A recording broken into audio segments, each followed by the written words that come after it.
Welcome. Thank you, everybody. This is Ray Sharp. This is the Ray Sharp Golf Podcast, and my name's Ray Sharp. I'll be talking to you on these podcasts regularly about improving your game and some tips, things you can do to help get better at golf, get closer to your goals, and just enjoy being out there. So right now we're in November. It's November 20th. We got Thanksgiving coming up. Obviously holiday season, so not as much golf going on, even though Memphis, weather's kind of hit or miss here. We've got days that are good, days that are bad, colder, obviously not so cold, wet, and dry. And really the struggle is just the light.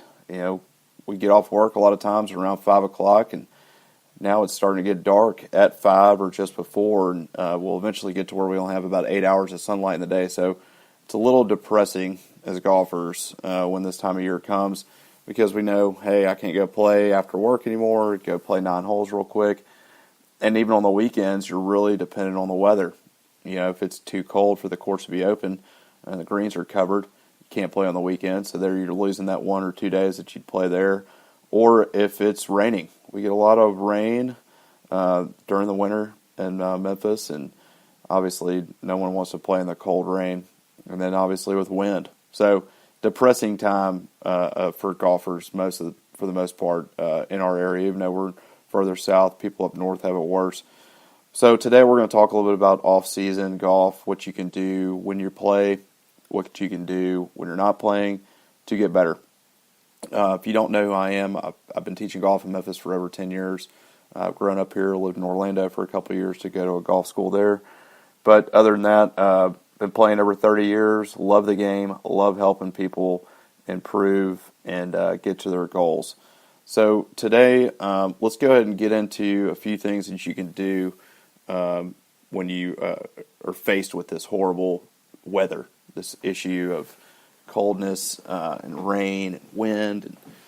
And, golf courses are dormant. You don't have grass hardly anymore, so the ball doesn't sit up very well. But there's some things you can do to still play during the winter and enjoy it and continue to get better at the game. Because, as you know, golf is one of those sports where you really have to keep practicing and playing to keep up your game.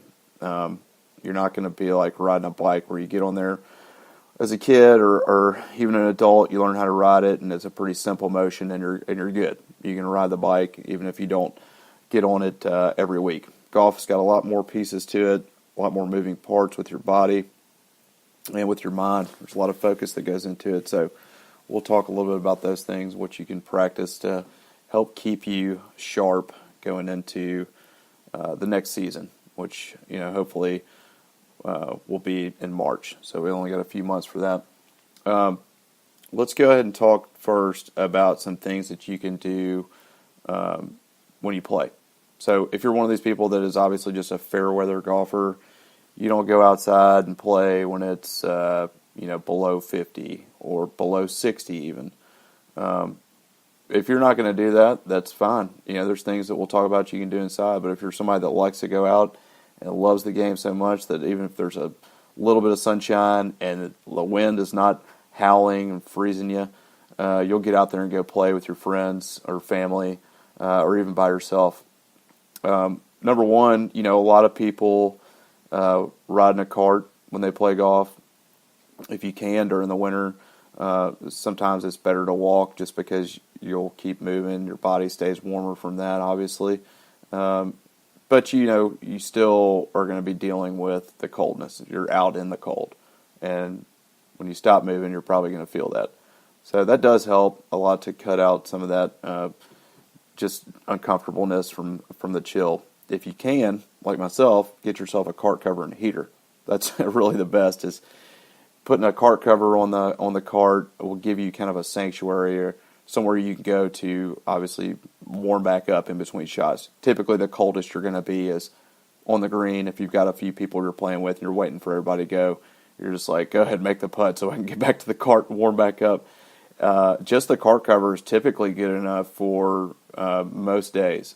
Now, if you get out there and it's closer to 40 or a little below 40, the heater is going to be something that you're going to want to have in the cart.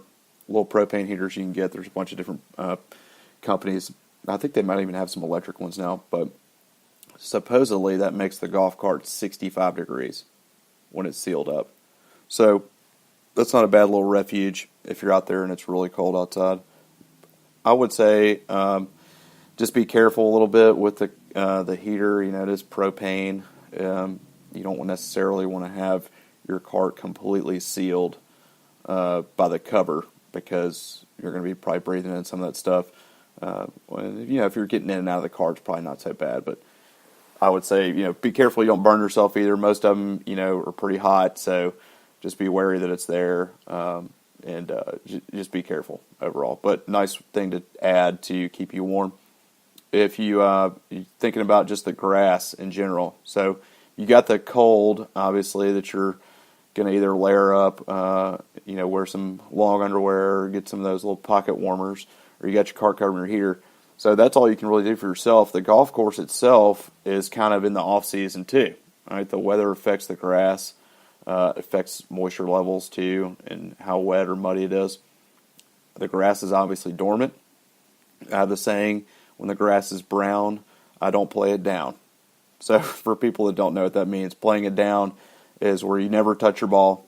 You play it where it lies, unless you have some kind of situation where you can move it based on a rule. You just hit it from where it is. So when you hit the ball off the tee into the fairway or into the rough, you play it from where it is. That's playing it down, which I will not do if the grass is brown. I'll play it up. So give yourself a decent lie if you can. For some people, it's difficult to hit an iron off the ground even when there is grass. And so when there's really no grass there, where it's just dormant and it's kind of laying down, then it becomes extremely difficult for them. So you got a couple options. And depending on your group and how everybody plays in the off season, usually you've got some rules that you bend a little bit. You got the leaf rule when there's leaves, and you're pretty sure that your ball went in the leaves. Typically, people are going to be like, okay, you can drop one, we'll use the leaf rule. So I think even if you're not in that situation, if you're in the fairway or you're in the rough or something, go ahead and give yourself some kind of decent lie. There's an alteration you can make to the turf called a condo, and you can make it just by taking a wedge or a short iron and kind of tapping the ground with it until it raises up some of the grass. You get your hand down there and pull up some of the grass too, just to create some height so that the club is easier to get on the ball. Because when there's no grass, the ball's sitting down again, and hard to get it up in the air when it's like that. So make yourself a condo is what I call it. Some people, get them up there pretty high. We'll call them a high-rise condo. So condos in the winter when you're playing golf, and condos in the summer when you go to the beach. Or tee it up a little bit. You can take a tee and just stick it in the ground, tee it up slightly, just to help you get the ball up in the air. Again, it's going to depend on your playing partners if they're cool with that or not. I say go ahead and do it for most people. If you're playing for score in a tournament that's in the winter, that's in the off season, for some reason, then yeah, you probably don't want to do that. But if you're out playing recreationally, or again, if your group is cool with that, just set those rules kind of ahead of time.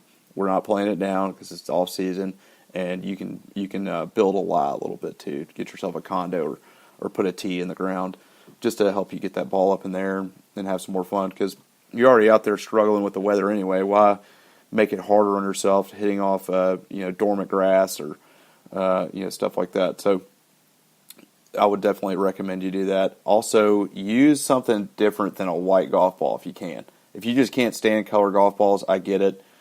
Just continue to clean your ball as much as you can between shots, or between holes, because a white golf ball gets dirty. And if the grass is green, that's okay. You can still see the ball. But when the grass is dormant and brown, and now you've got a white golf ball that's got mud and dirt on it, now it's brown, it's going to be hard to find that ball. So I would definitely recommend using like a yellow golf ball, any color really, besides white, because white's going to get dirty. Use a pink ball, orange ball. Those Callaway golf balls have got the Truvis technology that have got the, kind of look like soccer balls. They work pretty good. But something that's easy to find. Again, you're out there in the cold. You don't want to be looking for a golf ball forever too, freezing and, worrying about that too. So get something that's kind of bright, that's not going to blend in with the dormant grass. So as far as playing, I would say those are some good tips for you to use. If you can't play or you're not willing to play, there's some things you can do indoors. Obviously, unless you have some house that's got a driving range in it or a net or something, you're not going to probably hit many balls inside. Some people will hit foam balls in their house.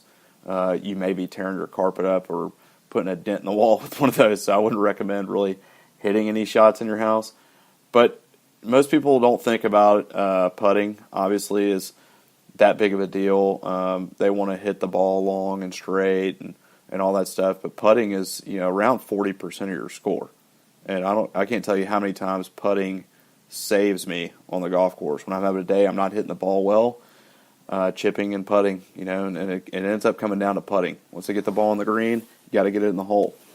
Some people will obviously give you putts that are very close, inside 2 feet or inside the leather on your putter or whatever.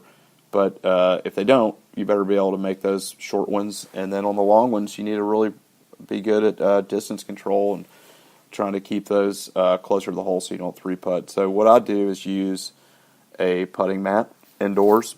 It's about a 7-foot putting mat, 7 to 8 feet.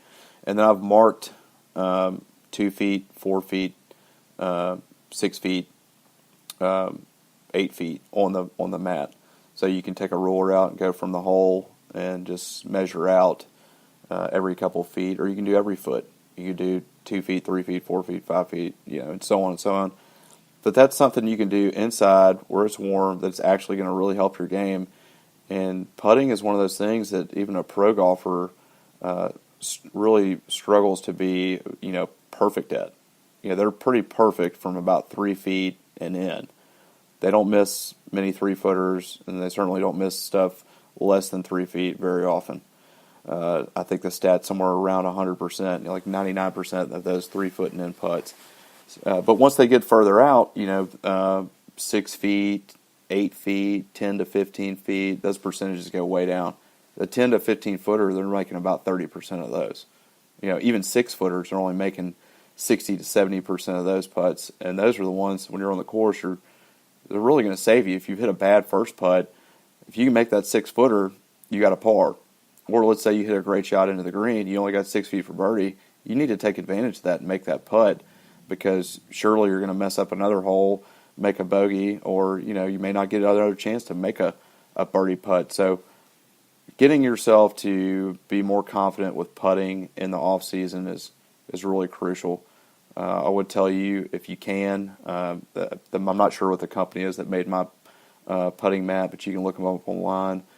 It's got a small hole and a big hole. And the small hole, as you may have seen before, is maybe half the size of a real normal regulation hole. I like using that one because it gives me a lot of confidence. If I can make it in this little hole, the other hole looks gigantic. So mine's got them side by side, and I typically just putt to the smaller hole. The good thing about that one as well is it's actually got a line on the mat, which you could create with a chalk line or a marker or something, a baby powder, anything. You could do something to make a line going from where you're putting to the hole that you're trying to putt in. So alignment would be a really easy thing you could work on with putting in a mat, with a mat in your house. You can put a line on the golf ball. Most of them have some kind of line already on there that you can use to line up your putter to the line on the ball and line that up to the hole. Or you can just practice lining up without a line on the ball and seeing if your aim is good. I would also say you could work on some focus. Distance control, maybe not so much. You probably need to be on a bigger putting mat to really work on that, but focus you can work a lot on. For me, what I do is I'll line up my putts. Let's say I'm hitting it from my 6-foot mark. I line it up. I don't normally use the line on the ball when I'm just practicing. I'll do it when I play, but I'll line that up with just a line on my putter, and when I feel like the line looks pretty good, I will actually stare at the hole